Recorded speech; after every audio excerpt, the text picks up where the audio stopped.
Welkom by vandag se video. Ons gaan ondersoek hoe om data veilig in 'n database op te dateer en te verwyder.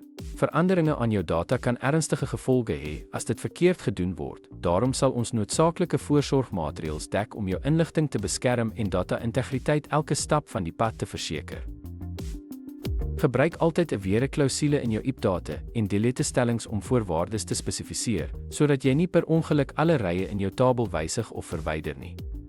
Rig steendata voordat u enige veranderinge aanbring en skep 'n beskerming teen foute of onverwagte dataverlies.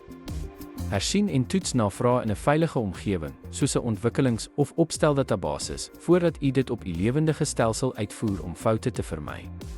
Gebruik transaksies om jou veranderinge toe te draai met Begintran, Rollback en Commit, wat jou toelaat om wysigings ongedaan te maak as iets verkeerd loop. Byvoorbeeld, jy kan begin met Begintran, werk 'n spesifieke rekord op soos opdateer werknemer stel ouderdom 30 waar naam Alite Smitte, kontroleer jou resultate en finaliseer dan die verandering met Commit. Dankie vir die kyk.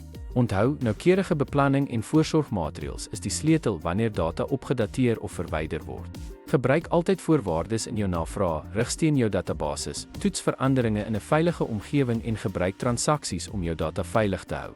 Deur hierdie beste praktyke te volg, kan jy databaseswysigings met selfvertroue en veilig maak.